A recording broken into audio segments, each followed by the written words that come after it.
Good morning and welcome to another edition of The Aftermath on Tab Radio Racing and Sport. This is where we cover off on the highlights and lowlights of racing and sport over the past 24 hours. If you missed any of the action on Saturday, we will have every angle covered.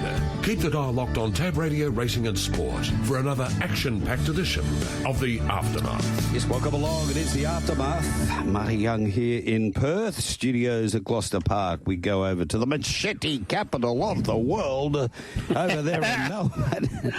Brad Hardie, they're at it again last night. I hear Brad at the news. Oh, g'day Marty, g'day Seb, g'day listeners. Good to be with you. I just put mine in the bin just a minute ago. The machete, it's gone, is it? Yeah. Replace it with a baseball bat, mate, just in case. 18 degrees today, racing at Sale, so looking forward to that, but I can't wait to get in front of the telly this afternoon, Marty. Good morning and welcome to another edition of The Aftermath on Tab Radio Racing and Sport. This is where... Yep. You can't wait. To get in front of the TV this afternoon, watch a bit of Coonabarabran and a little bit of Alice Springs and maybe Laverton. That'll get me through the Sunday That'll afternoon. get you up and about. Sure. Yeah, we got the Laverton Cup. It's a massive day up there at Laverton. Expecting a crowd. We spoke to our man up there, Wedgie, and they're expecting a big crowd there for the Bright Star Resources Laverton Cup, race 6 on the card over the mile. Yeah, good on them. Fantastic. I reckon it'll be a ripping day. I mean, it'll be a ripping day for you and Seb to get in there. Get in there a little bit early. Make sure we get a good spot. And, get stuck into it. But I was having a look at one race. I think you and I and Seb might run just to fill the field. It might be race 2. Only 3 going around in that one. We might be able to get us some money running 4th, 5th or 6th. Now, Brad, we're here today for the Gate Bar and Bistro. They've got their Melbourne Cup garden party, $49 only. And for that, you get a drink on arrival, a mystery bed, along with canapes and hot food station. Enjoy Cup Day outdoors in Perth's best beer garden with TAB facilities and a live band. They've got Braithy over there singing horses. No, they haven't. He's retired again. The Gate Bar and Bistro.com.au. That's where you go for tickets. Only $49. What did you think of Cox Plate Day yesterday, Bradley? Yeah, loved it. Look, it's a bit tinged with sadness for me. I mean, I've been aware, I've seen the blueprint of the future Moonee Valley. I'm not, it's going to be great. There's not anything new's great.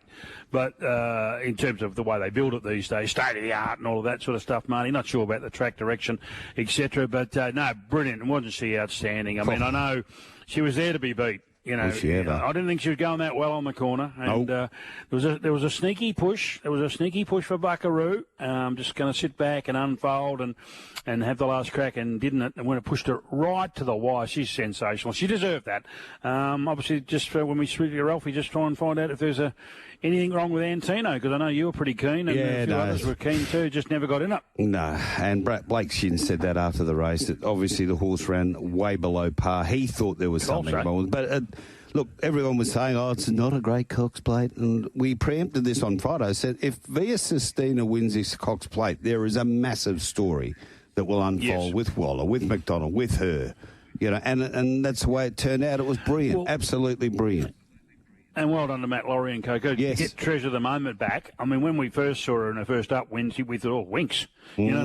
She's how good she going to be? And then she got a bit of attack of colic, and that's not good, as we know. And somehow he patched her up and looked the winner halfway up the running. So well done. It was a fantastic and a bit disappointing, I've got to say. I mean, we give out bouquets when they ride like geniuses, but I'm not sure about Hugh Bowman on Oleana. I wasn't sure that was the greatest steer I've seen for a while. No, and I did preempt that he got me on one on Wednesday night at Happy Valley, and I thought, well, you're not going to get me on Saturday, and lucky I didn't fall in. I'll tell you what, light infantry man, for a horse who was gone at the top of the lane, boxed on well to run fifth. Yeah, attrition was a bit just behind them as well, but I think with Damien Lane and Treasure at the moment, if you have a look at position in run, she was the run of the race.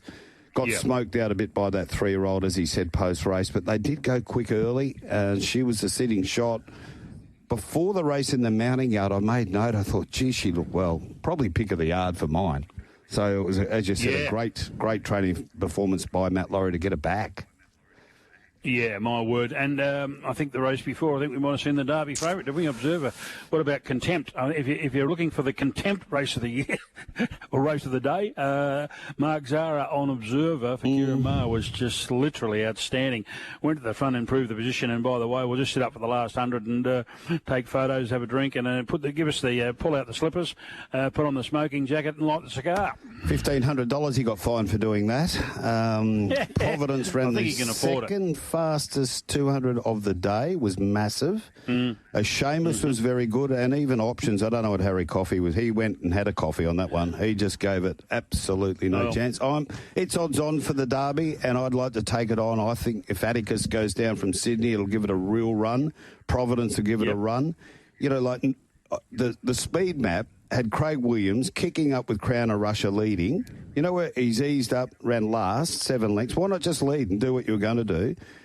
And the minute Zara was able to cross after they went out of the straight 5 and 6 deep, and he got across, I said it's all over. And then have a look at his sectionals, 13s, 12 and a half, 12 and a half. Look, gave no one else a chance. Providence enormous. I'd be prepared to take Observer on again. I took him on yesterday. I'll go again. The old bookie's attitude, just keep laying them. But I don't think he should be odds-on favourite for the Derby. There you go. No, fair enough. And there was some terrific rides there, right across the country over your way. It was some special rides as well. But I dare say, Hugh Bowman's on Aliana wasn't great, and I dare say him and Harry Coffey might have had a coffee before their races, because they both adopted similar tactics and got the same result. Correct. This weather update on the Aftermath is brought to you by Tab Touch. Start off with Perth, partly cloudy, slight chance of a shower this afternoon. Light winds becoming southwesterly, 15 to 20 in the early afternoon, then tending southerly in the evening. 10 degrees tonight, 23 degrees is the max for today. We get a bit of 27 action tomorrow, and I think that says 31 sunny on Tuesday. Geez, we are hankering for some warm weather over here. It is driving us radio, this elongated winter we're putting up with. Broome, cloud clearing 32. Karratha, sunny 34. Port Hedland, sunny 34. Carnarvon, the Bananas for Shorty, 25 degrees. Gerald, mostly sunny 24. The Northern Cup's on today, Brad. Big race, great race. You've got to be betting into that. Cool. Partly cloudy, 24. Kalgoorlie's partly cloudy, 25. Mandurah's 21, Pinjarra's 22, Bunbury's 21, Albany 17 degrees, and Esperance partly cloudy and 19 degrees. Well, after a huge weekend of racing and sport, we can all do with a Sunday saviour to round out the punting weekend in winning style. The Tab Touch Sunday Saviour is here to sweeten your Sunday on the punt. It's over to the boys to provide this week's edition of Tab Touch Sunday Saviour. Well, I need one, Brad. I had a shocker yesterday. Happy to put the hand up there, so I'm glad October's over. We now focus on November, the big one, the Derby. It gets us into that Melbourne Cup, the Oaks, and, of course, Champions Day. But today, Sunday Saviour, 2, 3, 4-leg multi, long as it's concluded by 9 o'clock. Concluded today, and your Sunday Saviours are in by 9 o'clock. Seb will have last week's winner for us soon, and you've got a $100 Tab Touch voucher up for grabs, Brad. Yeah, well, I'll put mine in after 7, Marty. I was having a joke there. I put mine in Alice Springs and Laverton. But I'm just waiting for a few prices to come through from the sunny coast as well, which should be just about there by now. But anyway, I was just going to say, for the uninitiated who are listening, when you were saying about the weather was driving your radio rental, that's what you meant. That's what you meant, wasn't it, when you said driving your radio? Yes. Radio rental. So it's over here the same. I mean, 1 minute it's, we're used to it here in the eastern states. As you know, in Melbourne, you can have 4 seasons in one day. You can have 4 seasons in an hour. And that's exactly what we're getting over here, Marty. 1 minute blowing the dog off a tractor, then it's raining, and then it's sun shining.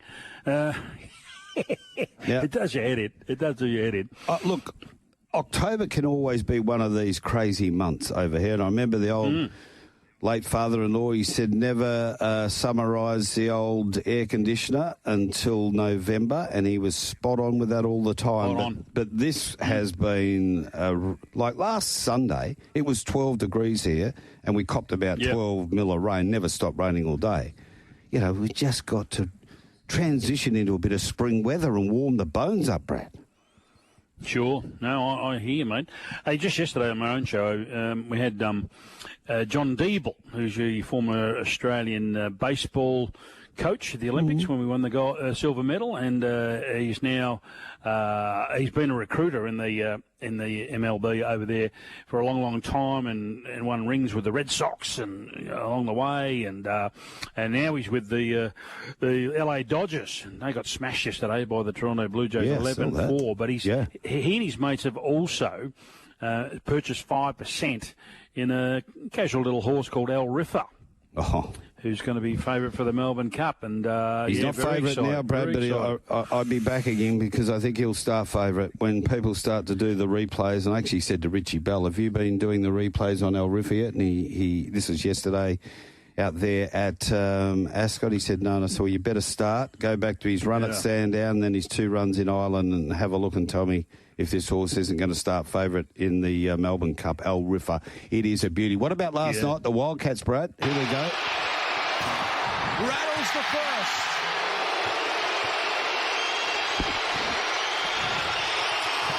Drops the seconds. As to where he can stand. The inbound. Wagstaff in the corner. It was blocked by Jabal. He was wide open too, Dano. And the big man has stolen this game. It's an absolute classic. Yes, this record of the Wildcats against the Hawks hasn't been good, and it continued on. They were short price favourites to get it done last night and couldn't. Hawks come up 85-84, a much-needed win there for Illawarra. Yeah, they just seem to be the Wildcats appear to be their bunny, don't they? They just seem to get it done. Last week, after a couple of, really good win away, it just didn't happen for them. So there's no doubt. They just, and then you never would be. And when you lose a player with the ability of Bryce Cotton, it's always going to be a little bit of rearranging, and they've nicked off one of their imports already in the first month or so. So. Yeah, it's not great. It's not ideal, but anyway, hopefully they can get themselves back on track. And you've got to be in a reasonable position prior to Christmas, Marty, because after Christmas, that's when the business begins. Now, got a very special guest online, one who is well known to our listeners over here in the West, but he's been missing in action. But he's got his paintbrush, he's got his roller, he's got his hand on a stubby, and he's joined us in James Sully Sullivan. Hello, Marty. Hello, Brad. I have got my hand on a roller and a brush, but I haven't got my hand on a stubby yet. Well, you better start. Come 4 o'clock. I tell you what, Brad, what is going on with Marty this morning? Whinging about 12 degrees. you live in Canberra. Come on, Marty. You live in Canberra. I forgot about that. Hey, Sully, I reckon you've woken up and the sun's been shining and it's been naught. and wind the clock back a little bit. Hey, what about last night? We were too good for the Poms, 26-6. We were, Marty. It was a game. I went to bed early and I got up and watched all of it, and it was just one of those games. What about this kid, though, isn't he? Oh, I did have him down to score a try, Reece Walsh. When you're on a good thing, you just stick to it. He can make a mistake. He threw a pass to Josh Adokar that went over the top of Adokar early in the game. He just put his hand up and said, sorry, Joshy. Mate, but I tell you what, it took 21 minutes for Reece Walsh to score that first try. If you have a look at the swan dive, fair dinkum, he's in the wrong game. But isn't he in a crest of a wave, this boy? And 8-0 at half-time, courtesy of late penalty goal to Nathan Cleary, and then Angus Crichton and Reece Walsh both grabbing doubles with England. Getting a late try in the 75th minute, we were never really in danger. It was a game, to be totally honest. We know it's a 3-test series. It was the one I did give England a bit of a chance too, if they were going to surprise us. And after we lost our captain, Isaiah Yeo, in the opening 10 minutes, boys, with a HIA, he's been ruled out. He's been ruled out of the second test as well. So we got a Category 1. But I tell you what, Cotter came on, Ruben Cotter came on, and he was unbelievable. Yeah. Well, we know how good Walsh was and Cotter when he came on, but I thought Harry Grant was menacing all of the time, and Angus Crichton probably the best of the forwards. I tell you what, Brad, it's a good point you make, and I just watched the spine. And in rugby league, we call the spine the hooker, the half, the 5'8", and the fullback. And the longer the game went on, this combination, all jokes aside, I love seeing the best of the best play together. Yep. And you just mentioned Harry Grant, but you saw Nathan Cleary and Munster just looking at each other a couple of times. They didn't overplay their hand. They just knew the cattle they had outside of them. And the longer the game went on, Brad, Harry Grant took matters into his own hands. He just started to really hurt the English forwards in particular, just turning them around as we've seen. And, we hear of these players now that are playing for Australia going to Samoa and going to Tonga and going to there. Good on them. At the end of the day, I think it's wonderful because we're getting an even playing ground. But that's a big win. England haven't lost for the last few years. Well, they got their pants pulled down at Wembley last night. Well, do yourself a favour and have a look at the highlights of this game and that first try from Welsh and the lead up to it. And he's involved in it twice, wasn't he? It was just magnificent. He is, and that's the thing. He plays what they call up in rugby league, lads, and it's probably the same in AFL and all the sport. He plays eyes up footy. If he sees something on, he'll go. He'll have a crack, and that's what we love. But I tell you what, the big story for me, and as we know, I thought when they picked this squad, they were a little bit light on centres. They picked the two Brisbane centres from the grand final, the Tony Starks and Gemma Shibasaki. What a story this way.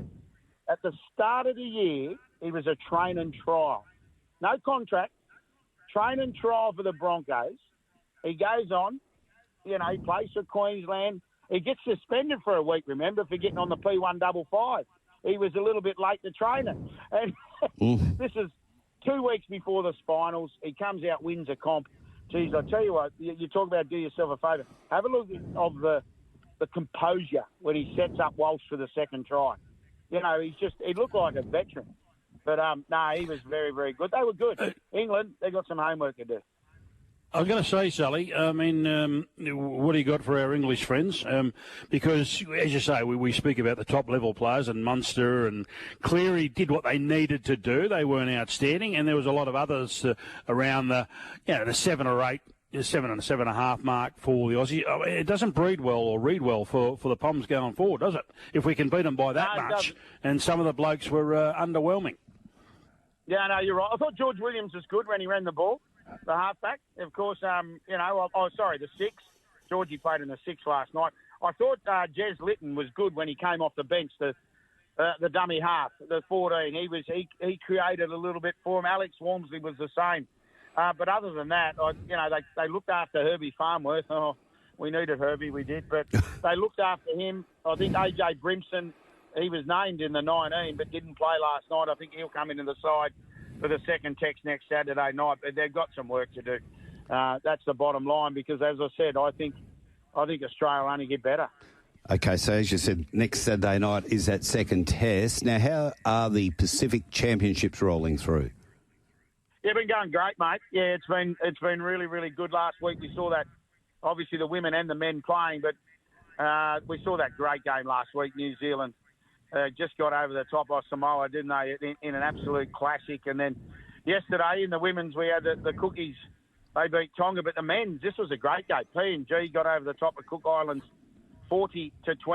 And then today, the Jillaroos take on Samoa. This one's up at Suncorp Stadium, and then this one will be rocking. Tonga versus Samoa this afternoon, 1 o'clock your time in the West, and it's going to be a beauty because I think Samoa will be thinking last week, they let New Zealand get away with one last week, and we have a look at this Tonga forward pack and the Samoa forward pack. The battles will be on there, so it's going to be a beauty. I see they can't split them. They're $1.90 each. And I'm going to go Tonga. Just 1-12. I think it'll be that sort of game. So if we're going to have a little play on Tab Touch, boys, little same game combo. Yep. I've got Tonga winning. Yes. And Halasima scoring. So Tonga winning, Halasima scoring, same game combo, $4.50. And that's just Tonga to win, not 1-12. Nah, Tonga to win. Yeah. Tonga. That's just that same game combo. Yes. But if you want to play a little bit, you can go the 1-12. And I'm just waiting for the Tab Touch lads to put up individual try scorers. I do like Leka Halasima coming off the bench. Hey, Sully, I know you would have spoken to Marty and the boys shoot and drive during the week, but different audience on the aftermath, as you know, early Sunday morning. What can you tell us? You got a bit of it in there with the Perth Bears. No Munster. He's obviously alerted everybody that he's not coming. Who are they going to get? How are they going to kick this off? Well, I tell you what, Brad, it's a great question you asked me because of what's happened in the last 48 hours. Big Tino, La'asua Malawi, has put himself. We all thought he was going to stay, didn't we? We all thought he'll stay at the Titans, but come next week, he's on the open market. And you mentioned the Bears have missed out on a couple the last couple of weeks with some signings. Obviously, they thought Munster was going, but the news that Big Tino, they might put all their eggs in one basket because, as we saw last night, he was very good last night, Tino, starting the match. So that may be where they're going. Other than that, mate, there's some names I thought were going. I thought maybe Lindsay Smith would go from Penrith, but it looks like the Panthers are trying to keep him. He's one I thought might have went west, but at the moment, I tell you, I can't wait for next week. Well, yeah, as we know, November 2nd, anything could happen. So, great to catch up with you. We'll follow you this test series over there in the UK and, of course, the Pacific Championships. I cannot wait to have a look at this one this afternoon. There'll be some big bodies going bang, bang today. Absolutely. Boys, and the big news yesterday in Rugby League, Origin's off to the Shaky Isles, 2027. We're off to New Zealand for a State of Origin game. Oh. Yeah, I saw that. And the other one, I don't know if Marty would have had a chance to pick up on this yet. They're talking about having a round global, aren't they? Next year, or not next year, the year after. They want to go and play the full amount of quota of games in about 5 different countries. That's right. Yep. Mr. Villandis has come up with another one, so we'll wait and see. Yeah, you're right. All starting at the same time. Bang, bang, bang, bang. Yeah. Interesting. What are we going to watch, Brad? Shotgun start. Shotgun start. Like golf, mate. I like the old shotgun start. So you just go back to that painting. You're making good money on a Sunday. Lovely to catch up. We'll do it again next week. Yeah, stay safe, boys.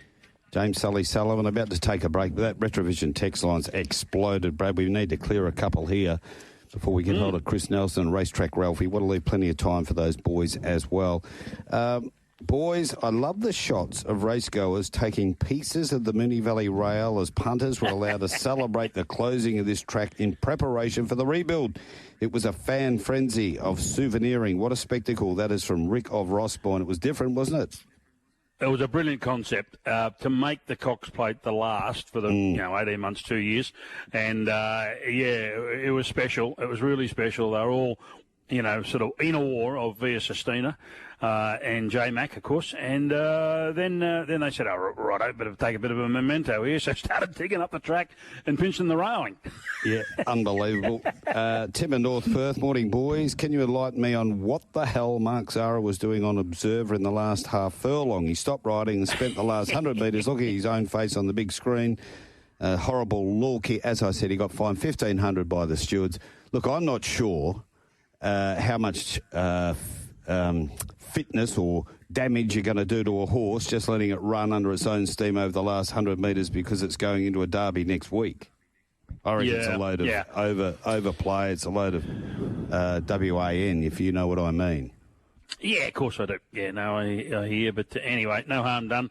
His job is to get it first across the line. He did that, and the punters collected. And I think there was a lot of legs of a lot of people's multis, Seb, all across Australia. Marty, just quickly, can I tell you that NRL thing? The idea is reportedly to hold all 9 matches across 5 countries on a single day, all played on one after the other, producing 18 straight hours of rugby league in places like London, Hong Kong, Dubai, Miami, and even the south of France. Go figure, eh? Yeah, wonderful. Well, that's what he does. He's a ripper, Villandis, and he's always thinking outside of the square. Yeah, push ahead, Pete.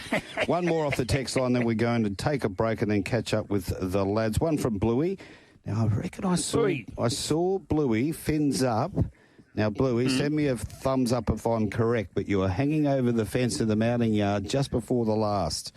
Hi, guys. Bluey here. Went to Ascot. What about the crowd yesterday, Brad? And Bluey's going to touch on it. 8,800 at a Belgravia Stakes. That has to be a record for all the time that I know the Belgravia Stakes at Ascot. I can't recall just under 10,000 being there. It's Irish Day, of course, so that's why they all turned up. It wasn't the best day, but for the Irish, it would have been a beautiful day for them. And Bluey said a fantastic crowd, great atmosphere. He just thought that there were occasions where people had to queue up too long for drinks. But I'm sure Perth Racing will be looking at that. They probably wouldn't have budgeted for 8,800 people to turn up. I'd imagine a budget of sort of $5,000, something like that, 5 to 6. Yeah. So that's they had a wonderful day's racing, and Amy Jo was able to ride a double, the Irish girl, and they loved Pikey and they loved the Cerise and White. I'm sure the Irish would have ended up with a few bucks in their pocket at the end of the day. Yeah. Richie Bell called the races superbly, having a little spell, Darren, but I don't he love Clint Johnson Porter, CJP. He loves We're about to go over East Bradley. We're here for the Gate Bar and Bistro, Perth's favourite tab, and the home of punting south of the river. $49 only for their big Melbourne Cup. They go to the bar, the Gate Bar and Bistro.com.au. Oh, Bradley, they're coming from you with their text line, telling me to harden up about the. Okay, so it's a beautiful day out there. Everything's fine. I'm going to put a pair of shorts on and a singlet and just walk around in my thongs. There you go, punters. 0427 789 571. I've seen your knees. Please don't. Yeah, don't. Particularly my right knee. Chris Nelson, a very good morning. Good morning to you, Marty. Good morning, Brad. Hello, Tiger. How did it play yesterday there at Randwick? I thought it actually, the times were a little bit slower than I expected. So the track probably wasn't as quick as it had been in recent weeks, but I thought it played fair enough. Didn't see any major dramas there, and I thought the racing was really good at Randwick yesterday. So good meeting overall as we start to get towards the end of the carnival.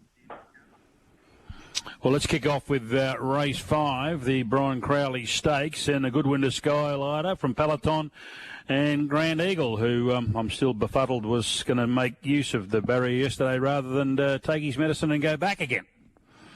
Well, they didn't do that, that's for sure, Brad. As you well and truly know, Sky Glider, now, I liked him. He was very good winning at Canterbury on debut. Now, he beat the 60s there, and he beat the 60s quite well. We know the 60s then beat Autumn Boy in the Ming Dynasty, and Autumn Boy came out and won the Caulfield Guinea. So the form line was strong, and I did like the trial from Sky Glider. So no surprise to see the win here. I think he can go on and win better races. I mean, when Chris Waller has these horses, they win one and he puts them away.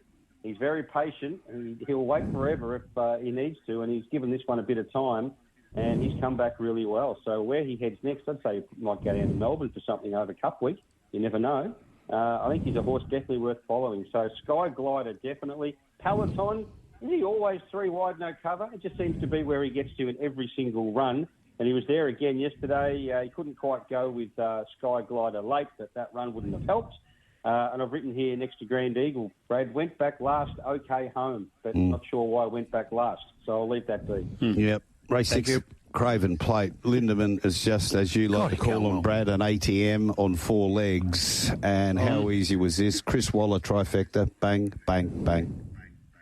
Yeah, and what a great prep he's had. I mean, he's won the Chelmsford, he's run second in the 7 stakes, he's won the Hill Stakes, he's won the Craven Plate.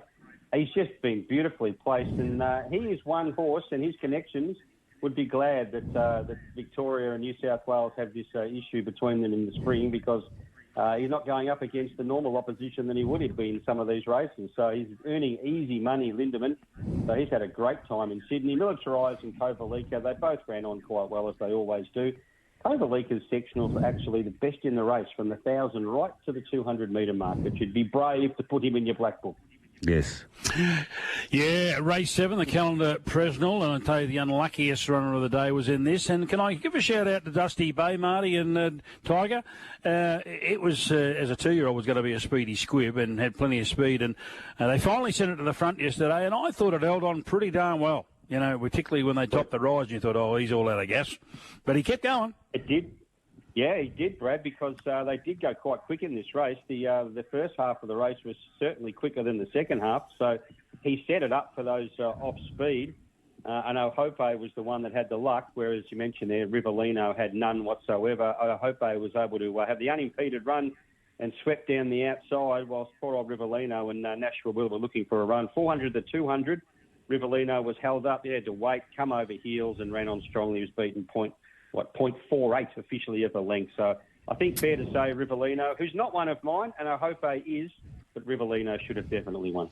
Okay, the Group 1, the Spring Champion Stakes. This was a win, Attica. Now, I was on Shangri-La Boy, and I thought Nash got everything that he wanted in this race. If you have a look at where they were in run, Shangri-La Boy is tracking Tambaloa. The Pearls is tracking Shangri-La Boy. Attica is back second last. Cleans him up. And is he going to go down for the Derby? No. From what I read online, he will be spelled without a shadow of a doubt, and he will be set for the autumn. Okay. So unless they've changed their mind overnight, that was exactly what was said yesterday. So you're right, Marty. He's a really good horse. Look, he's only had the 4 starts. Yeah. He's gone from a maiden to a Group 1 in 4 starts, yeah. And he's got this big finish. I've had him back in the last few as well. So, yeah, an outstanding win, all honours. Shangri-La Boy travelled beautifully into the straight. You probably would have thought you're a big chance. I thought I was home. Yeah. Then I spotted the Godolphin Blue looming. I said, oh, no. Yeah, but look, all credit to Joe Pride, who's on a real wave at the moment, winning waves. Yeah. So, yeah, all credit to Attica. Shangri-La Boy was brave. Of the others, I don't think there was that much there. Champagne Hero didn't run the trip. Federalist, he never got out of his own way. He was too far back to start with. So I don't know whether you forgive the run or not, but he needs to show a little bit more than that. Yeah, race 9, the invitation, and the dogs were barking. Yep. She was ready. She was coming. Her class would prevail, and that's exactly what happened with Steffi Magnetica. Yeah, it was. And look, she was the one that was so well weighted in a race such as this with her rating compared to the others and the weights. And she was on song, and the money came for her, and she finished too well from the back of the field. It's not as if they went overly hard here, so it was a very good effort. So she's just a class above. Gerringong was game on speed. Gangster Granny was game on speed. Another good run by Bohemia. That was the one that was very unlucky last start. Ran fifth, only beaten 1.4, was finishing off okay. Miss Roombini was wide all the way. She did have cover, though. And Adam Hyeronimus did say in the stewards report that she didn't settle either, so we'll probably have to forgive Miss Roombini there, guys. She was 5 weeks, I think, wasn't she, between runs? Yeah. 5 Diamonds Pro U, the Lucky, and Tony Gollan. It didn't work out in the Cox Plate for him, but Transatlantic is certainly in very good form for him and Tommy Berry. Yeah, look, he's always had a big opinion of the Transatlantic up here, and you often think, okay, is he getting carried away? I don't know why I'd ever ask that question, but... he's not, and he does think that Transatlantic can follow a similar path to Antino, and he already has by winning the Toorak. He was good here. I mean, he had the 59.5 kilos. He was on speed outside the leader, the Inflictor, all the way, and they went good speed early, and they went good speed home. So the overall time was one of the better of the day. So it was a good win. Make no bones about that. He won by 2.2 lengths, beating General Salute running on. I can't catch him, Brad. I cannot catch him. He had every possible chance there, but his run was genuine. There's no doubt about that. But yeah, all grand final next up. Transatlantic. Grand final next start. What's that? The main 5 Diamonds race. The main, yeah. I think they were just trying to teach it to. The concern was first start at 1,500 and just to ride a little bit conservatively. And as you say, they didn't set the world on fire in tempo, and you knew a long way out that Transatlantic had the race in its keeping, I thought. I like Transatlantic going forward. He just keeps on improving. So he's a nice horse up here for a Stradbroke. Before we go north, can I ask you about the boom on the one in race 1? A year ago, it was Woderton out of the Wallace camp, the thing by Wootton Bassett. There was a thing called Defenceman. People wouldn't hear of it being beat, and probably would be Golden Slipper favourite after the first. Blew like the North Wind and never looked like winning. Well, it might be another Woderton, who knows? But look, it trialled well enough, and I wouldn't have thought it had trialled like a superstar. I would have thought, and 4's favourite. What did it open up at, Brad? I can't. I've got that written. 6-4 on the old 250, 260, somewhere around there, and got out the gate. That was pretty slow time, that race overall, guys, which doesn't surprise with a 60-1 shot winning. So there you go. Kirkham Plate, and it was taken out by Thrill Hunter, another Ole Kirk for the youngsters, right? So horses to follow there from Randwick, and then let's find a winner for today if we can. Sky Glider out of the 5th definitely can win again. Rivellino was unlucky out of the 7th, and Transatlantic can definitely win again out of the 10th race. A lot of horses there had their grand final, so they won't be going in the follow file. One for today at the Sunny Coast. Race 5, number 1, Bundella, is better than even money. Now, small fields and a ton of scratchings. I don't know why this happens, but we've only got little fields, so not a lot of value there, but I do think it's the one to beat. The best of the day, race 5, number 1. Beautifully done, Chris. We'll listen in on Wednesday morning and again next Saturday morning with you and Nathan. And thanks for coming on today.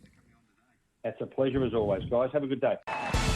Sunday morning, Tab Radio Racing and Sport is turned on. And you are listening to the dulcet tones of Marty Young and Brad Hardie on the Aftermath. And racetrackralphy.com, good morning.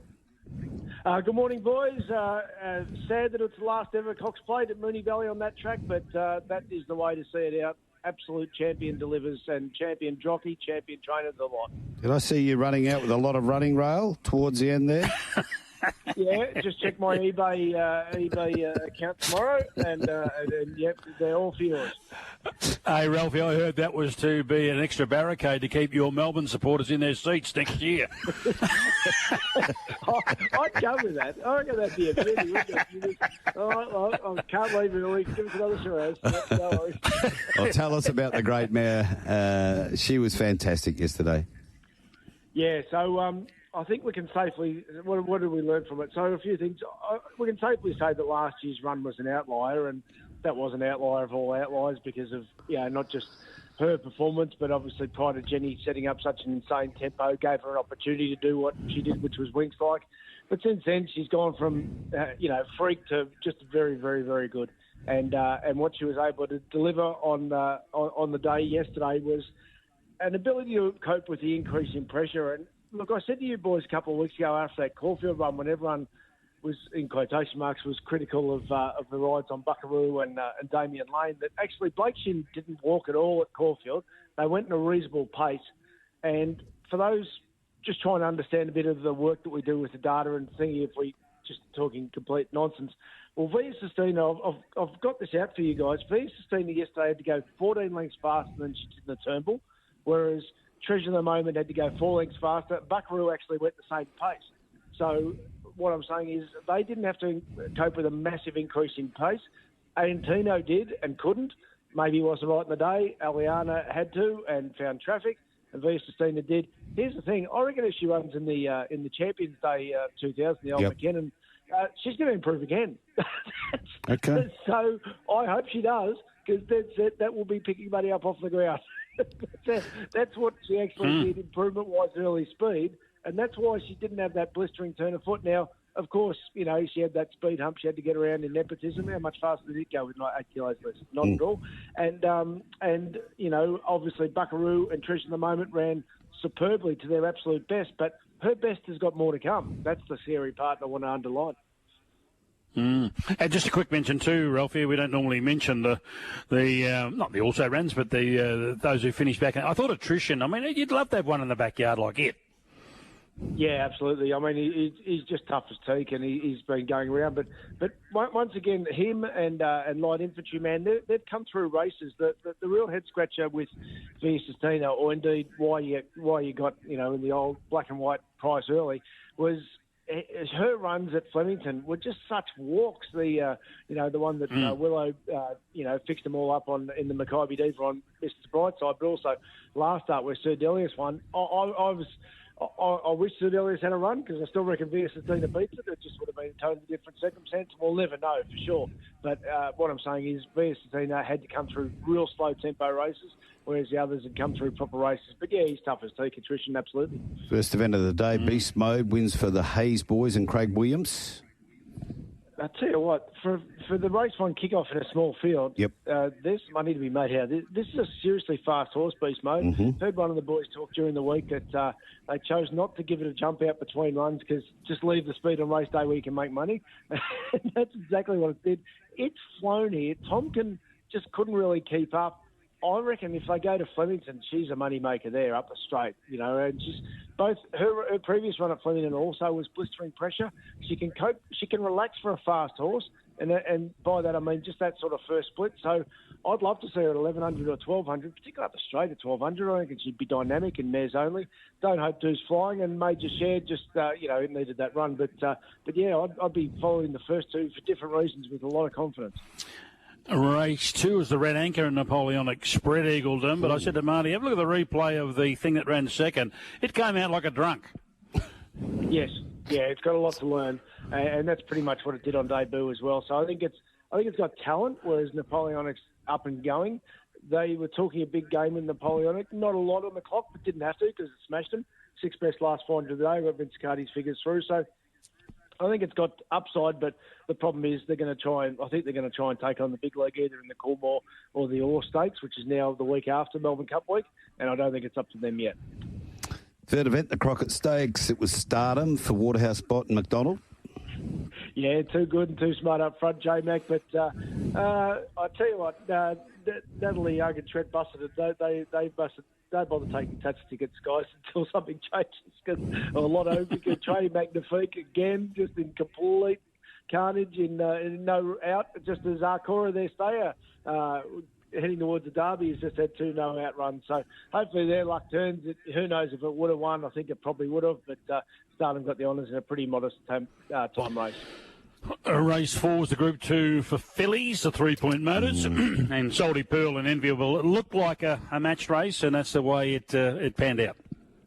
Yeah, ended up being a whirlpool avalanche for Salty Pearl. J-Mac did everything possible to try and keep Salty Pearl in a pocket, but very patient ride by Ben Allen to just wait, and as it was, Enviable, I reckon it got on at Sydney leg and just opened the door. J-Mac didn't want to shift out. I had a look at the steward's head on as well. He knew where his only danger was, but Salty Pearl just had that turn of foot from last week. I think if they go to the Oaks, she's going to be competitive. We often see Moonee Valley horses run well, and at the moment, it's just get a good feeling and the rest. So I think she'd be competitive if they run around the Oaks, but the Marty know what they're doing. It'd be interesting if they do go there. I don't think she is on the post-race interview, from what I heard. So they were going to tip her out, I think, and then bring her back in the autumn. And just gave that horse that we both identified last week for the Oaks, Get a Good Feelings form, a nice shot in the arm. Oh, yeah, I think it's going to be the 2 features are going to be pretty short, aren't they? The Derby and which we're about to get to in the Oaks. Well, we will in a minute, but before that, the JRA Cup, and it was Star of India for Waller and McNeil. McNeil riding very well at the moment, I think. Yep, it has gone like a jet. So the biggest hidden form race at the moment is this. There was a Sandown race on Grand Final day when everyone was watching the Brisbane Lions do their thing. That Hardie Cross took off on young Rose Hammond and created this mad speed in this race. And Charlie has picked off Globe. Well, since then, Globe's won a Group 1. Wootton Verdi's won a Coogee. Torrenzino's won the Geelong Cup. And Star of India's come through this race as well. So it just shows those fast races create something. And Star of India sort of it'd been tracking okay for Chris Waller, but it's exploded yesterday with a huge figure. And it's going to be competitive in that McKinnon if they go that way, or maybe the Zipping Classic, who knows. But now they've got it airborne, it's going to run well. The Hayes team obviously been delighted with the Lakecroy as well. And look, I've been specking Middle Earth for the Melbourne Cup. I was delighted with that run yesterday. I don't know if he's good enough, but I think he's going to run super. And I'll put it this way. If he did what he did in the Cox Plate yesterday, he runs a nice 5th or 6th. Well, the Melbourne Cup history's got a lot of horses that have run 5th or 6th. The classic Lloyd Williams, Bart Cummings sort of lead into winning a Melbourne Cup. I think this is the perfect lead-in, and he's going to run super in the Melbourne Cup. Don't know if he's good enough, but I reckon the Martin now, blinkers on yesterday, would be delighted with that run. Race 6 was a Tessio over the Cox Place course, and you alerted us a long time ago. Marty and I are fans of Graham Begg and Jordan Child, and she's a hustler. Jesus, it was tough. How tough was this? Yeah, absolutely. And it was sort of a weird race to watch, wasn't it, when Benny Mellon just had to get going on moving out. The horse, I think, took off with him in the mid-race, and that pressure came on. But as Bossy said on, I think it was on Channel 7 yesterday, he said, in the end, most races are won by horses on the first three in the turn, and that's what they're able to do. They kept finding, as did See What I See. But she's got more to come. She's a hustler. There's no way they've got to the bottom of her. See What I See, it's going to run well over 2,000 and maybe even further this time in. It's had a long break off. But I think Jenny Lala had a bit of traffic. It's going well as well. Old Crystal Mile normally throws up a result. Von Hawk, unlucky in it last year, gets the money this year for Ethan Brown and Cliffy Brown. Gee, I said the other horse early in the day, Star of India's gone too, but this is a clear career best. And Von Hawk's been a bit of a sucker horse to, I don't think it's won for a year and a half, and often, it's that one run-on flash-home horse. Well, this is a prime example of Ethan Brown taking that next step, isn't it? Because he put the horse in the race, was able to just identify Oh Too Good as the one to follow, but then also identified that Oh Too Good was struggling. So just got off its back at the right time. And from there, you knew it had a big kick, and the others are pretty well exposed. So it was the one on the up, but I didn't expect it to go as good as it did yesterday, that's for sure. And it's run super. I think Rise of Dawn's probably the one to follow, though, too. I think it just needed that one because it was a pretty solidly run race. It just sort of gassed out late. The McEwen was race 8. It threw up a bit of a result. It's always had speed, this horse. Always had a little bit suspect over the 6 furlongs. And but I know there's some big mouldies yesterday, but I think a lot of people would have hit the deck with Charmstone. Yep. Oh, thank God I avoided this one. Yes, I did. I was a bit of fishery one of those mouldies, Brad. I'm very happy that I was happy that I didn't have Charmstone because, look, Jigsaw was very hard. I mean, you couldn't not have it, just based on 2.5-year-old form. That was the problem. Sure. It was from 2022, 2023, so super training effort to get the wind back the clock. Good speed effort here. Charmstone, who knows? They're in the end, they're animals. I mean, it had every chance, and it just didn't turn up on the day. Okay, Drummond Golf Vase was race number 9. Tell us about Observer. Is it going to go and win the Derby off that? I was knocking it early thinking Atticus would come down, but Chris Nelson has just told us it's not going to come down for the Derby. So can Providence, can a Seamus, can Options, of any of these horses turn it around on Observer? I think the only thing that can beat it is history, and by that I mean I was just having a bit of a look. I think Mahogany was the last genuine, miler, real turn of foot quality horse, which I'm pretty happy to call that horse. Yeah. And I know there's been Efficient and Elstrom since one, but they're obviously great stayers. So I think this has just got too much class for him. And with the Whirlpool in action, it might start $1.50 next week. I'd give a little spectacular next week to finally get it run because it's been sole focus set for it, but it just looks far too good for him. And, if that's the case that there's no spring champion form taking it on, it'll be far too good. Jeez, it's got there quick, though, hasn't it? As a 3-year-old, yep. Have a look. Anyway, it was there to see. Once he got to the front and controlled it like he did and ran those 13s. Well, what did your data tell us about the race? Well, the thing is they've walked, so it's got the perfect setup for a quick backup next week. And Mark Zara took hold, obviously, at the 100-metre route, which is never usually a good look, but he knows what he's doing. I don't. Providence, I'd say, has run the perfect race to win a Derby most years, just not against this bloke under normal circumstances. Wow. That was the second fastest sectional of the day, wasn't it, Providence, last 200? Yeah, it was, and that's because they've walked. So, it's really smashed the line hard. It's going to run very well, but how does it turn the tables on it, you would think, is a big check. Horses to follow, Ralphie, horses to follow. I'd say just early in the day, Tonkin, if it goes to Flemington, will be the one that will make money off outside of the big races. Okay. All right, Ralphie, always great to catch up. We'll do it again next week. And keep enjoying this wonderful spring as it evolves over there in Melbourne. There he goes, Racetrack Ralphy at racetrackralphy.com.au. Find all his good stuff there. Yes, welcome back. You are listening to The Aftermath. It is almost 10 minutes past 7 o'clock. Marty Young and Brad Hardie's over there in Melbourne today joining us. And Bradley, we better find out what is going on with the weather. This weather update on The Aftermath is brought to you by Tab Touch. So up in Broome, cloud clearing and 32, Karratha sunny 34, and Port Hedland sunny and 34, Carnarvon 25, Geraldton, what a meeting they had there on Thursday, 24 degrees.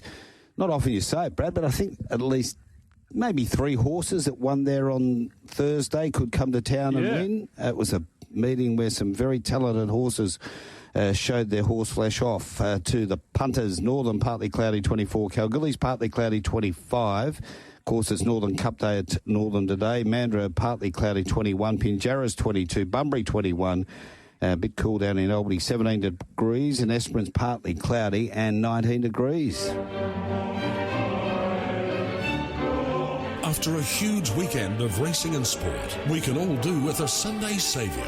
To round out the punting weekend in winning style, the Tab Touch Sunday Saviour is here to sweeten your Sunday on the punt. It's over to the boys to provide this week's edition of Tab Touch Sunday Saviour. 2, 3, 4-leg multi. Get them in by 9 o'clock to Seb on 0427 789 571. Brad, and the highest winning returning multi next week will get a $100 Tab Touch voucher.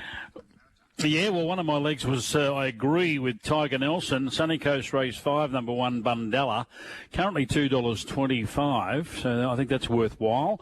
And then we'll go down to Sale Race 6, number 9, Electric Star for McDonald and Ben Mellon. They're not going down there for a holiday. $3.10, and then we'll come home with the Sunny Coast Race 7, number 4, the all-conquering Golden Stable Zarippa is $2.45. So Sunny Coast 5-1, Sale 6-9, Sunny Coast 7-4, $17 there, Marty, for Ginger and I today. Okay, fantastic work there. And Lisa of Allenbrook, we're about to read out her text, but what a big day it is for Lisa today. She's 50 today. Happy birthday, Lisa.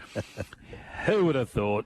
Good on you, darling. She's a beauty. Absolutely. And you know what, Marty? Yes. Before you read out her thing, guess who else's birthday it is today? Could you imagine these two in the same room talking sport? Malcolm Gregory Brown. Oh, my goodness. Is 79 today. Could you imagine Malcolm Gregory Brown and Lisa from Allenbrook in the same room just chewing the fat over sport? Oh, it'd be feisty. It'd be feisty. Good on you, Lisa. And to you and Mick, have a terrific day. Have a terrific day. I've just got to try and find your text now because they move around a little bit. Well, they move around because we get that many of them, and then you can't find them. It's like watching the graphics on the Hong Kong races, mate. You're looking down the bottom and saying, what's that in front? And it's going around like this way and that way, like a kaleidoscope. And I'm going, what horse is that? Now, Any danger? Peter of Parkwood has won the $100 Tab Touch voucher from last week. Good on you, Peter. Good news, too. We've got Grant Williams coming along, Adam Hyeronimus and Jamie Marsh. They're all going to be involved in the next hour here on the Aftermath as I try and find some of these texts that I told you about. They just keep moving around. Morning, boys. No cues in flying colours, and Rusty can shout as he got heaps of mine dollars. Mick of Allenbrook, Rusty Collette, saw them very well yesterday. Here's another Bluey. Yes, it was me hanging over the rail giving the fins up at Ascot yesterday. There was some... So it was easy on the eye, says Bluey, out at Ascot yesterday. All the Irish turning out in magnificent form. After reviewing the CP, I have no doubt that Lindemann would have been right in the finish. He would have put a lot more pace on. They ran 4 seconds slower than last year. That is Markovic Park. They actually ran quicker in that JRA Cup, won by that Horse of India, than they did in the Cox Plate. Yeah. And well, as I say, I know they had a bit of rain. There's data and analytics and all of that sort of stuff. I get all of that. But every race is individual. Isn't it? You know, you're just never sure, whether there's a heap of speed on or there's no speed on. That just comes down to tactics. I mean, you just got to, and the best horse adapts to the tactics of the day. I agree. Morning, Marty and Brad. Guys, what is your opinion on delisted Elijah Holland? Could he be fit for the extra midfield, or Hawthorn would take on Snoz? No, unlikely. Unlikely. Snoz. No, I get that. It was raised a couple of times, and people have said, should the West Coast look at him? Now, all I'll say is this. Carlton didn't delist him for nothing. So we'll just leave it at that. So you're taking a punt. You've got to be a pretty special talent to get another chance sometimes when you haven't been the best. Okay, boys, I love the shots of... we've spoken about that, Rick from Rossmont. Brad, would you discuss football? I'd like to know your opinion on the host of delisted players hoping to be picked up by clubs. Mason Cox, Tom Mitchell, Elijah Holland and others. Any chance of the aging stars, Rick of Rossmoyne? Not for me, Rick. As I said, look, there's a small chance for Cox because of the change in the ruck rules, Marty. We're going to have less boundary throw-ins, Rick, so you're not going to be required there.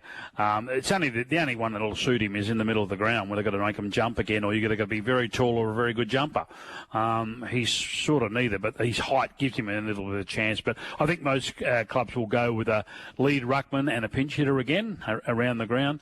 So no, for me, there's a few there there. The West Coast Eagles, Marty, I can quickly tell you, considering Harry Schoenberg from Adelaide, Finn McRae from Collingwood, and Seamus Mitchell, just mentioned before, from Hawthorn, to be train-on players, to give themselves a chance to maybe get picked up, because the Eagles got a few extra spots this year, because we know they've been helped out by the AFL.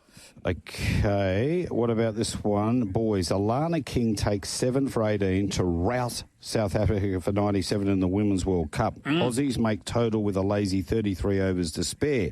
Is King the best leggy in the world? At one stage, she had 4 for 0 in a third over. Yes, 4 for none. That is Rick. Yeah, look, I mean, we polarised on one game, but she's been bowling outstanding for a good while now, and the girls are going extremely well, unbeaten, and they're cruising along nicely. And just as an aside, wasn't it terrific? I was really pleased. I love seeing champions. I know it's hard, and they get older. It was great last night to watch Sharma and also Coley do their stuff up at the SCG. Australia won the series 2-1, but really nice to see those two. Farewell our shores with some terrific knocks under their belt, Marty, too. Australia made 236, India won for 237 to take the dead rubber. Now, you can call me a cynic, Brad, and I am.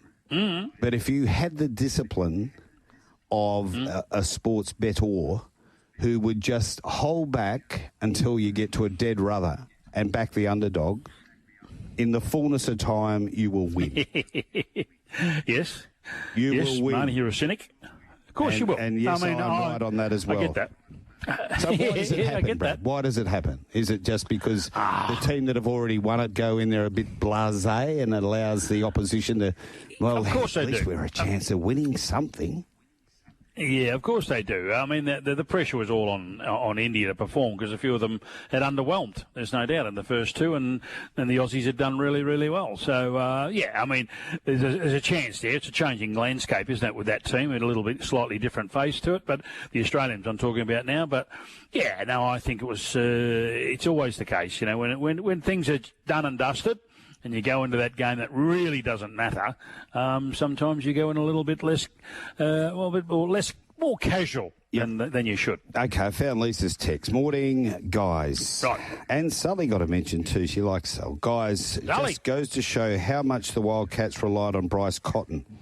Couldn't do it in Perth, but King Coley turned it on for the crowd yesterday. Take care, enjoy your week. Sorry, guys, forgot to mention Oscar Allen's parting swipe at the Eagles. What a load of crap he was looking at to beat, in October last year. Lisa. Yes, she's on the money there. There's no doubt he had. It's been a long time in planning, and look, everybody gets a little bit upset and a bit emotional, and it wasn't unexpected. I mean, the Sam Mitchell bit came out. They stood him out there like a shag on a rock with Woosha smiling, and that was pretty poor by West Coast, to be brutally honest. And it soured from there. Simple as that, Lisa. And towards the end, he's still got a huge role to play. He's still our co-captain. He'll be around the club. He'll be there on game day, mate. It just petered out. So, they're just waiting for him to go out the door. And I think, fair to say, and not being too harsh, he wanted to go, and so did they want him to go. Simple as that. Slight change of plans here. We're going to get to Grant Williams early because he's a very busy man this morning. We've got the Procon Developments Australian Northern Cup on today. He's two-pronged attack on it. G'day, Grant. How are you? G'day, Marty. G'day, Brad. How things? Hey, Grant. Yeah, good, thanks. Good, thanks. All How right. are you? Yeah, good. How did you get through Irish Day yesterday, first off? Yeah, it was good. It was a good day. They come out in numbers, the Irish.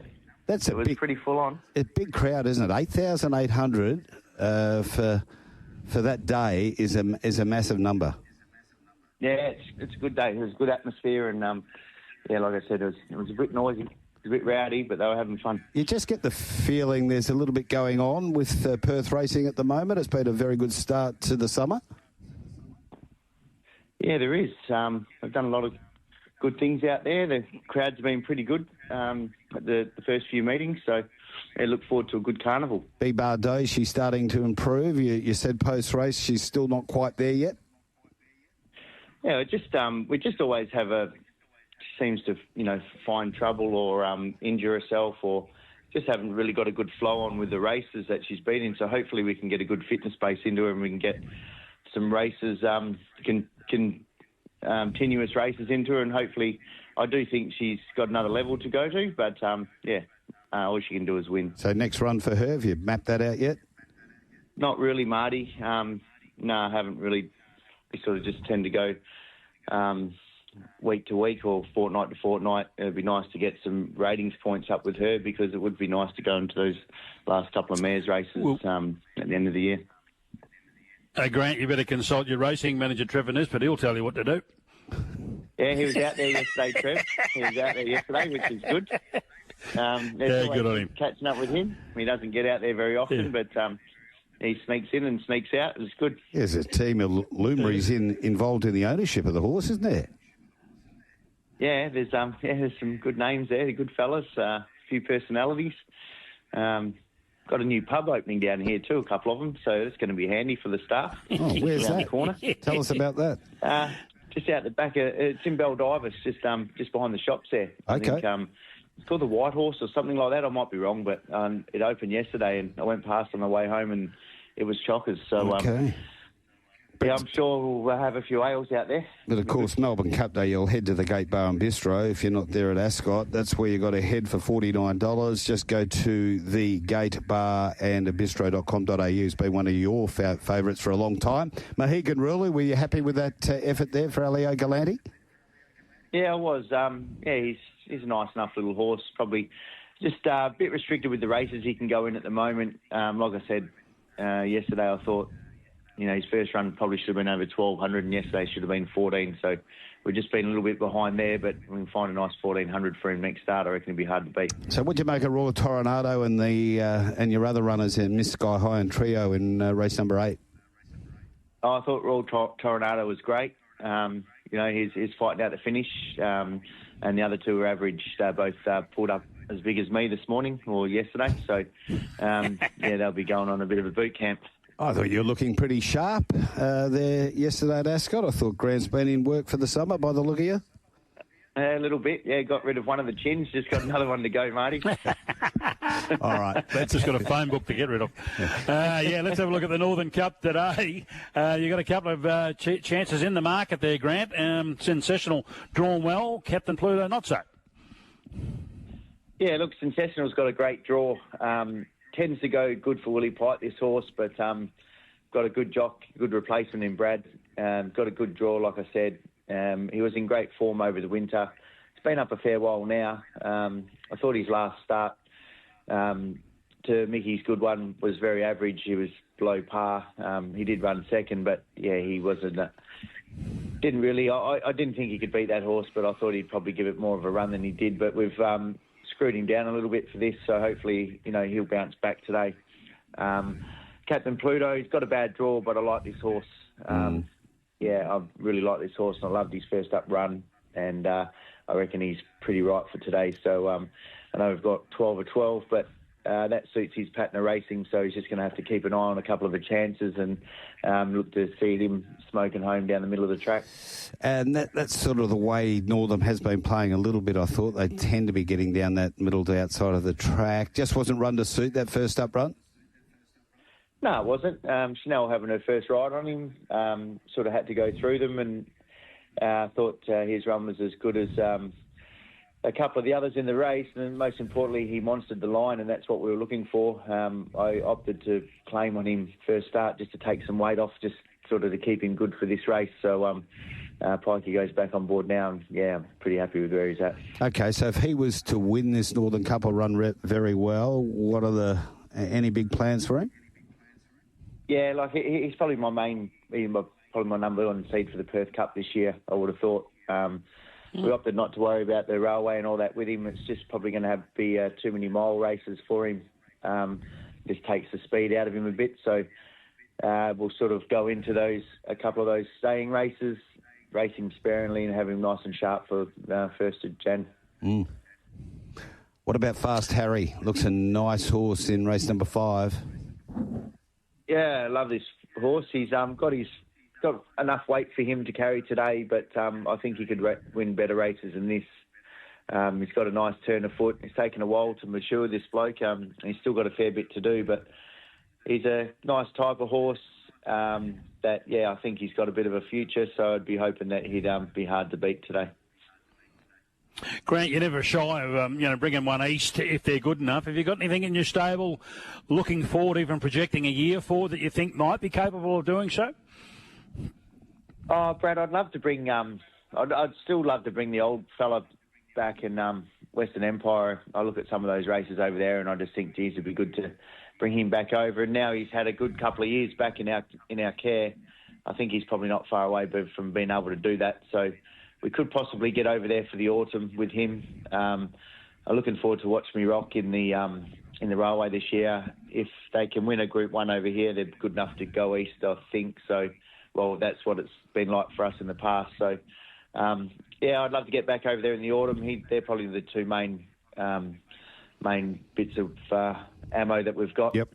What about Watch Me Rock? How'd he pull up after that run last week? He pulled up great. Yeah, he pulled up really good. I think I've walked away from last week. Obviously, we didn't win those races, but I walked away thinking that we're on track for the carnival. So he'll go around in the Asian Bow. He's come on from that run, and looking forward to seeing what he can do this carnival. Geez, that Asian Bow could be a sharp race. Race 6 at Northern today. You have Think Pink Days for Peter Morley's ladies gang. How's this looking? Yeah, she's a nice enough filly.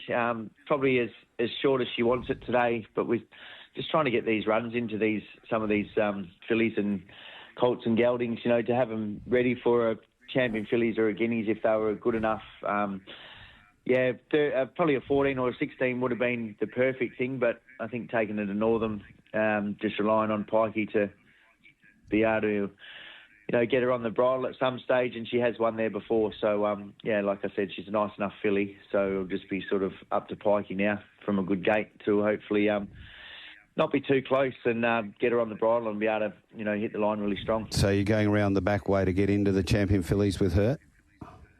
Yeah, I was probably a month or so too slow, Marty, with some of these 3-year-olds. We brought them up and a few of them went chin-saw and stuff like that. So, not really going to worry too much about the Burgess Queen and them races. And if they can win these races, then I'll throw them into a champion fillies or something like that. And if they can't, well, then we'll maybe just go for something easier. How about Toretto? It's going around in race number 7. I didn't mind its run up in Kalgoorlie. Yeah, but it's Kalgoorlie. He'll be running for his life today. He needs to do something. Okay, keep an eye on him. And then in the Lucky, you've got nothing. So you're going home after the Northern Cup, hopefully with a winner. Hey, Grant, wonderful to catch up. That little filly that won on Wednesday here, how did she pull up from that run? Yeah, she pulled up great, Marty. She'll go around on Melbourne Cup Day, same day as the Burgess Queen, but I'll put her in a ratings race like I've just explained about Think Pink Days. They can go the easier option. If they win, they can earn themselves a right to go into the champion fillies. But she's come through that run really good and got a great group of ladies that own her. My sister and my mum are involved as well, and they were a noisy mob down there, so it'd be great to get her to a good race. I'm sure we'd have a good day. Yeah, was she a little bit of a surprise to you to win that race, being by D'Argento?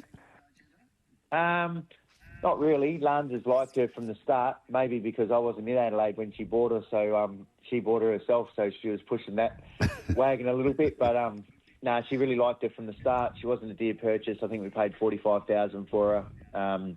Perfect. And she's always had a little bit. She's just been a bit of a slow maturer, but she's got a nice turn of foot and she's got a really good will, and she's a bit of a bulldog. So hopefully we can get another couple of races into her. It'd be a bit of fun if we could. Best of yours today? Captain Pluto. In the Cup. Thanks for coming on, Grant. Good stuff. Good luck, Grant. Thanks a lot, guys. Thanks, Brad. Bye. Absolute champion he is. Grant Williams there joining us on The Aftermath. Hope you got plenty out of that listening in at home. Of course, we are here for the Gate Bar and Bistro, Perth's favourite TAB and home of punting south of the river. Brad. Let's go back to the Retrovision text line. We've got some more to come here. Was in the Dog Swamp TAB yesterday popping on some bets, and a bloke says to me, "Are you on Buckaroo?" I said, "Yep, got a sneaky $5 on him to win and $10 on Via." Bloke says, go each way on Buckaroo as Via Sistina might nick him on the line. So added $5 for a place. Passing on my thanks to the man that can see the future. Let's have a beer, Jim of Pommy Pie. Jimmy, you don't need any more help, mate. You just back You don't. No, there was, as I said, there was a sneaky tip for Buckaroo, and they were going to let it all unfold, and it's exactly what happened. Tracked the winner pretty much the entirety of the way, and looked a very, very live chance in the last 50, Marty. Just couldn't get past the mighty mare. On the Aftermath, you're listening to Marty Young and Brad Hardie on Tab Radio Racing and Sport. Is going after it strongly and quickly. Shangri-La Boy dashes to the front. The Pearls running on fairly. Attica down the outside, 4 lengths away. Shangri-La Boy, a big leader inside the 150. Attica is bridging the gap quickly. Shangri-La Boy a length in front. Attica's going to make a last lunge. Attica, yes, got up, won the spring champion. Right on the wild, knocking off Shangri-La Boy. Then the Pearls from Southern Prince Tambaloa. Queen of Clubs running on. And Adam Hyeronimus joins us now to talk about the win of Attica. Hi, Adam, and congratulations. Thank you. Good morning. Adam, congratulations, Brad Hardie, mate. Fantastic. You must have pre-planned because you had the awkward draw, had to take your medicine, but what a special run. Yeah, it was a fantastic win. It was a big effort from the colt. I was very impressed on Wednesday morning when the barriers come out, and furthermore so when I seen that Shangri-La Boy had drawn barrier 2 and the way the race was probably going to shape for him, I wasn't happy, but the way the race panned out, it worked out really well. There was a lot more speed than I probably anticipated. He jumped well. I was able to sort of go back into probably a position. I was probably a pair further back than what he probably happy with, and I had to make a long, sustained run on him. But it's just a testament of how good he's going and how good he can be. Adam, Marty in Perth, you say there was a bit more pace in the race, and they only ran 2:03.47, but second, third and fourth were all up on the speed, and normally that suggests that, it's a bit of an on-pace race, and you were the only one in the race to really make up any ground. I just thought and when you were just able to get into that 3 wide line and just start to sneak into the race, I thought that was probably where you won it. Yeah, definitely, and obviously that was probably the biggest thing that I was most concerned about. The way the track was playing, and that's generally how it is with the rail being out. The 2,000 metre start, not ideal, but with the rail being out, it's generally on pace, and that's probably the way that those sort of horses that finish behind me, where they've finished, is due to where they've been able to race. And obviously, Shangri-La Boy, he's a nice colt, and he's going very well. And the Pearls come out of that same race, the Gloaming, and run really well in that. So that form has stood up, and the way the track was playing yesterday was the reason for that. But for my horse to be able to overcome that, it shows the quality. Adam, Joseph Pride is a fantastic trainer. We're all in awe of him, and nothing's impossible for that fella. But, what's the ceiling for this bloke? What do you think he'll do to finish off the last 150? Because you still had work to do. Topping the rise, I thought, you're probably going to run into second. But 150 to go, you're still 3 to 4 lengths off. And to finish that sharply over 2,000, as you say, after a long run, it's pretty special. Yeah, definitely.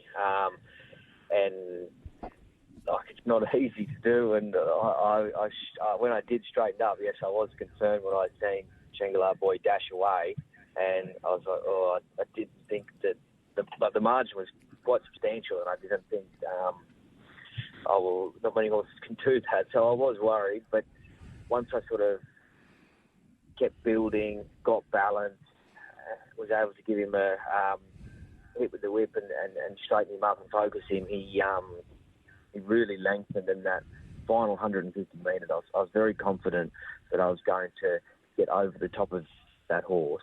But yeah, the Joe's had so much confidence in this horse from the time he's taken over, and even just last start in the Dulcify, just putting the blinkers on. He's just quite a relaxed character. He's got the ability there. Just helps keep him focused, to lengthen out when he has the horse in front of him to chase. I can't praise Joe enough, because even this morning he's already got a plan in mind for next preparation of where he'll go. Obviously, they are probably the logical 3-year-old options for colts.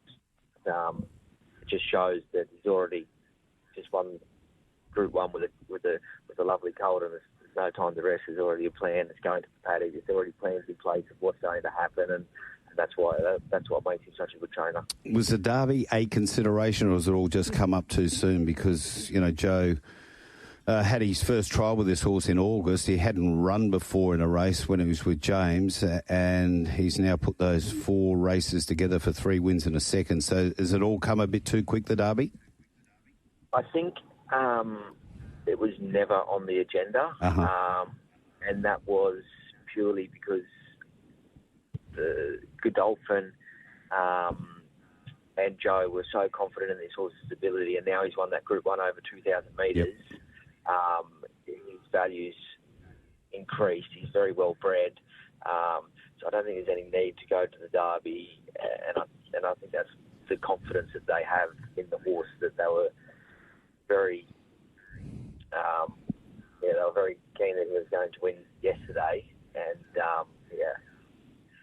he'll be aimed at sort of trying to tick off another Group 1 in the autumn. Adam, you're affectionately called the Hippo. You've always been a ripping rider, and you've had relationships with a lot of stables, and everybody has ebbs and flows in elite sport, and you're no different. You must be really, really happy and comfortable with the way you're going right at the moment. You're riding plenty of winners, and how do you build those relationships with those? Is it all just a matter of fact of getting on the best horses, or do you have to really do something special to make sure that you do get an opportunity? Yeah, look, it is a lot of hard work that goes into it, and it's not something that's just sprung up this carnival. It's building relationships, a lot of work, and obviously Godolphin, who I've ridden 2 Group 1 winners now for this spring carnival. I've had great success with them, and they've always been good to me, and that's been a long process of sort of building that relationship, and I'm very thankful that like now that there's spread horses around, I've got the opportunity to ride these quality horses for different stables. Miss Rombini yesterday, I think you reported that she just didn't run the race out as strongly as you would have thought.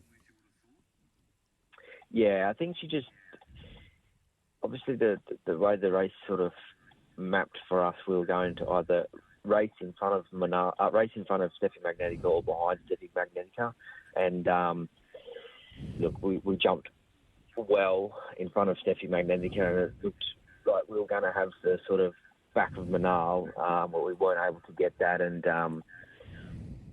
just, although she sort of had cover behind Gangster Granny, she just couldn't find the rhythm, and just wanted to get her head up and overdo things slightly in the first half of the race.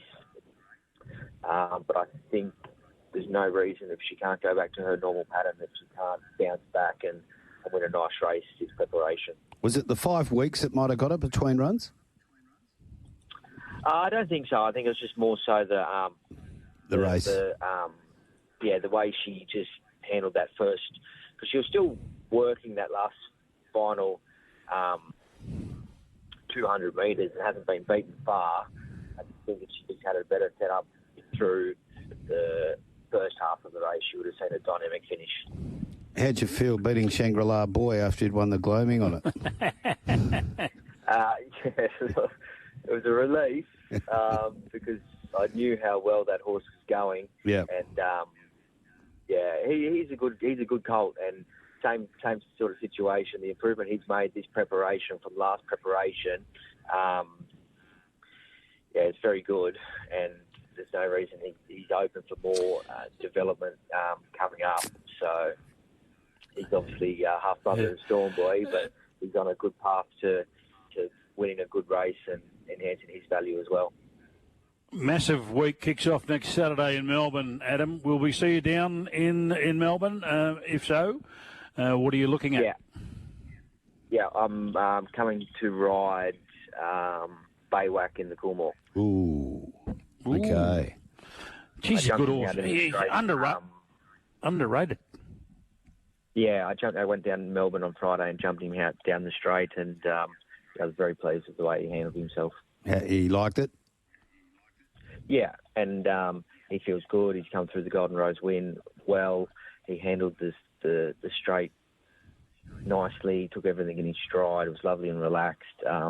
And the figures that he ran in the Golden Rose, if he can reproduce that, it's going to be awfully hard to beat. Well, we know how good that form is every year, and it has been again this year. And didn't he beat Steffi Magnetica in a barrier trial after the Golden Rose? Yeah.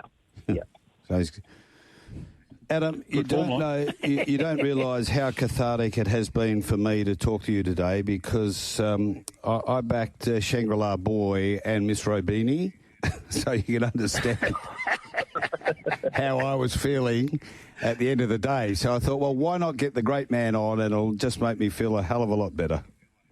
Well, what do they say? If you can't beat them, join them. Exactly, mate. We're going to be on Baywalk next week. Yeah. Thanks for coming on. Thanks. It's been a pleasure. Try and get on the plane and come to Perth later on this year as well. That'd be great. Yep, no doubt. Gay and Adrian will be sending a horse or two over there, so I'd love to. Good on you, Adam. See you, mate. Thank you. Bye. He's a beauty, isn't he, Adam Hyeronimus? Yeah. That's a good lead into Baywalk too, so you better see what price it is in the Coolmore. Jeez. He's underrated at Baywalk, when you think about it, or in our terms, Baywatch, as he likes to call it. Yes. Because there's other horses around, in those races. They've got bigger spruiks on them, isn't there? But he just keeps getting it done. Keeps doing it. You know what is jumping off the page at me, and I'm not being a smarty here, but Chris Nelson told us about a month ago that a lot of the, put them in inverted commas, smarties are saying the best gear change is these horses come out of the James Cummings yard for Godolphin. And I thought, that's a bit hard. And I'm a James Cummings fan, but by gee, haven't they just jumped out of the ground? Like, they've got the Derby well and truly in their sights. What's it, $1.75 at the moment at Zerba? You've got Baywalk. You've got that horse Atticus has just won the Group 1 Spring Champion. They certainly, put it this way, they haven't gone backwards. No. Well, James and every other trainer, for that matter, are seriously talented. But, not one size fits all, Marty, as you know. And sometimes there's little quirks or little things or little tinkerings that, boutique stables, may want to try with these horses. It's all about the understanding of the horse, isn't it? And if something's not quite going right, whether they tinker with the gear or they tinker with where they want them to fit in the run or, forward, middle, back, all of that sort of stuff. And they discover these things. And quite clearly, Joe Pride, he's just a genius, isn't he? And he's found the key to the MG of racing car that Atticus is. Attica is. Yeah. What about this from Boulder Barney? I like Boulder Barney. He goes the Boulder caps, Barney. so I can read them. G'day, lads. Just on the ODIs. Just played. If there were no Indian fans at the venues, what would have the crowd sizes been? I'm mainly thinking of the Perth game.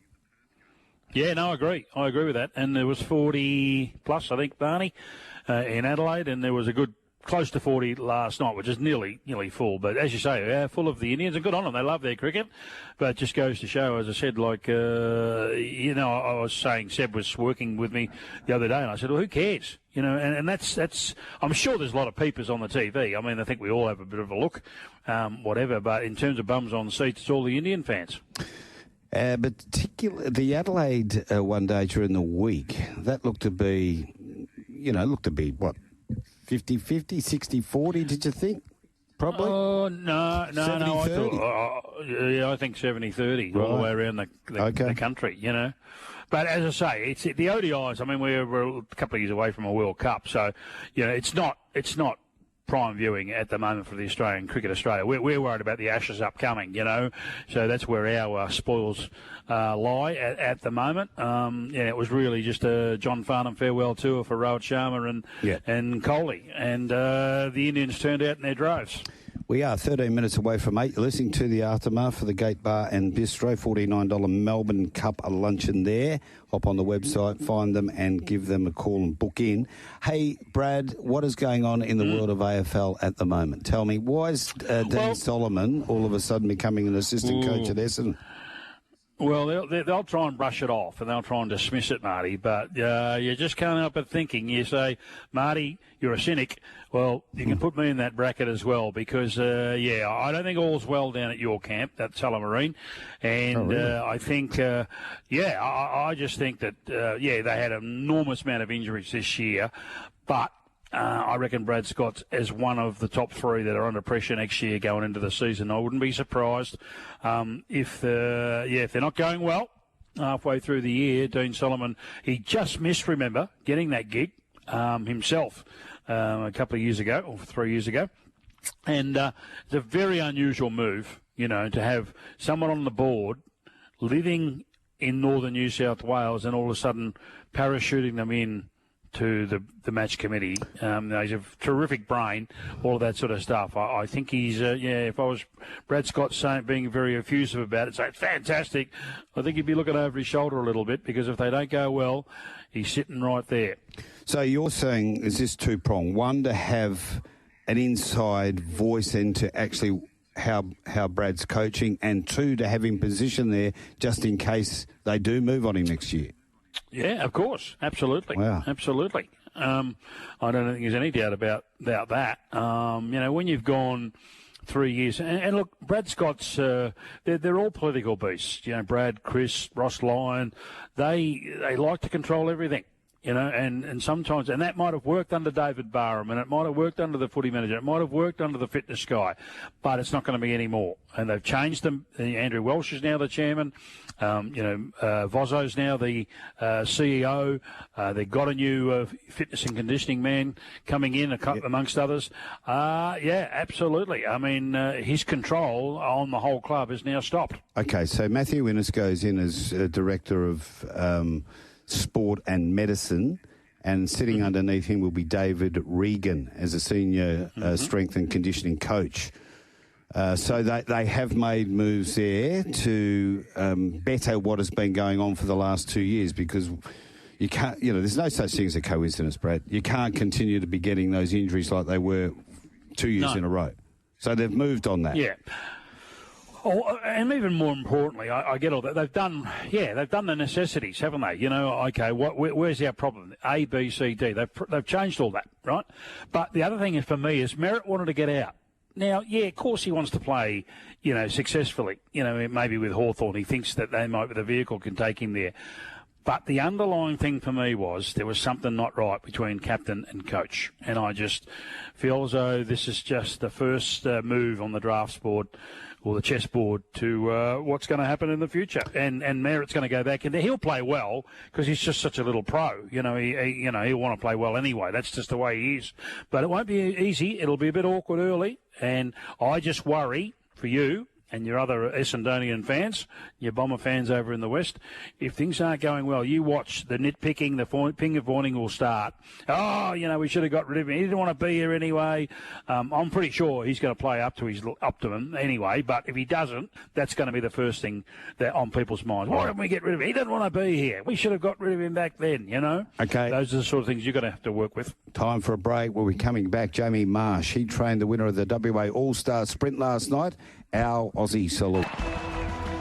Every Sunday morning, like a lullaby to a baby's ear, Marty Young and Brad Hardie entertaining you on the Aftermath on Tab Radio Racing and Sport.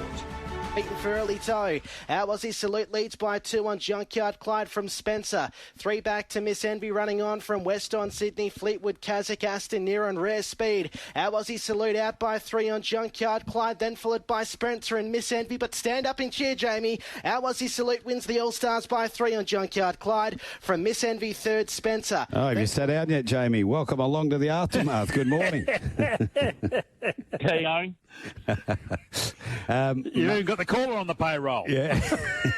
Yeah. Oh well, I was married to his sister at one stage, so it was going to be nice to me. But I was obviously very good. His father was my mentor, so I slip him a 50 here and there, boys, to give me a pump up on the call. Perfect. I'll tell you what, the young lad's doing all right too. He took a bit of time to hit the ground, but he's running at the moment. Young Jess. Oh, God, yeah. Oh, he knows. Don't worry. You don't need to pump his tyres up anymore. No, I don't. Start calling him compressor.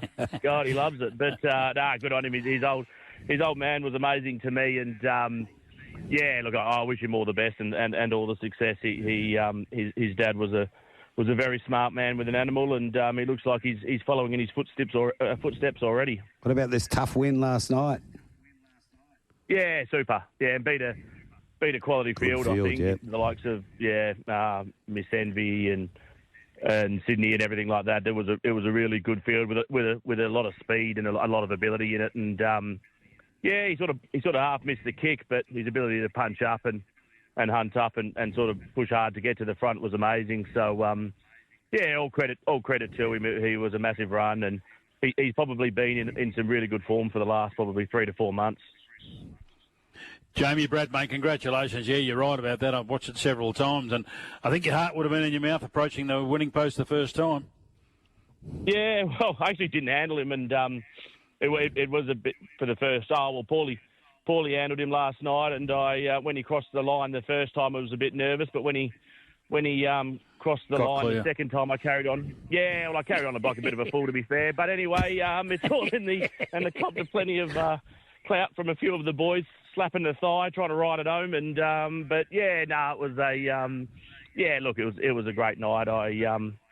The dog's just been super to us. The owner, I had to actually ring him and tell him that the dog had won. He had absolutely no idea. So when you've got as much as he does, you don't worry about $60,000 going around a racetrack. But he went super, and all credit to the dog. Jamie, tell us, for the uninitiated, there's a lot of them who love all sports, including dog racing, harness, gallops, AFL. The name, Our Aussie Salute, it's spelled O-Z-Z-I-E. Where did that come from?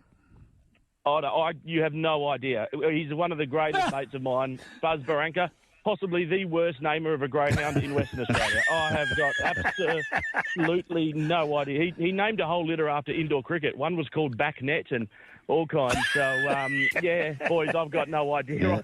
There is a little bit of banter that goes on between me and him about he must have half a carton when he sits down and write out the naming applications. But I can't figure it out. There's another dog in the litter called Aussie Gem, and it's spelled A-U-S-S-I-E. So, I've got absolutely no idea. He'd be a good bloke to get on the show one day. Yeah, we'll do that. A few answers for me if you were there, if you could. Yeah, Jamie, so turn the tables on Miss Envy from the last time they met. And as you said, Greyhound had been in good form with a fourth, a third, a second. Before that, had put a picket fence together. So can we get a few more wins in a row again now, or is it just relying on how race shapes are, etc.?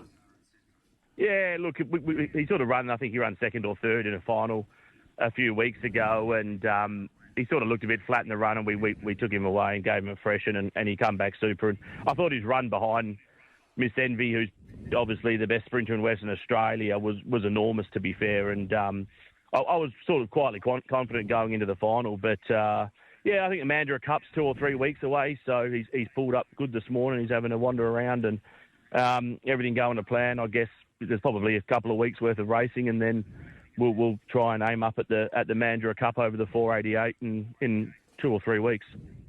Easy night for you last night, wasn't it? 1 for 1. Oh, I run third in a canning, but he was a good dog. He's about 4-year-old, and he's been a tremendous dog to us. So Yeah, it was a really good night. It was great. The boys got around us, and you've got to appreciate nights like that. They don't come around often. I think it's my 5th or 6th go at an All Stars, but to finally put one in the cabinet was really really great, and to have Jesse call it was even better. Brilliant. Well done, mate. Congratulations. Enjoy. Thanks, boys. Thanks for your time. Jamie Marsh, winning trainer of our Aussie Salute, beat Junkyard, Clyde, Miss Envy and Spencer. Richie Bell was back in 4th. Yeah, you better do a podcast there one day with all the unusual names in racing. You can't do it on radio free to air now because all the wokies will have you off the air in 3 seconds. But Jesus, have been some crackers over the year, hasn't he? Oh, I certainly have. Now, we need 3 names from you because I did not write them down earlier on for your Sunday Saviour. Yes, righto. Sunny Coast Race 5, number 1, Bundella. Sale Race 6, number 9, Electric Star. And then back to the Sunny Coast Race 7, number 4, Czar Ripper. Roll them all together, $17. Marty, that'll do us for a Sunday Saviour. Yeah, for Retrovision Loans 1, 2, 3. Yeah, and don't forget Frankie Lee at Ross's Auctions, 1-800-100-100. He can do the things the banks can't do, none. And he's just a champion. Mort's absolute ripper.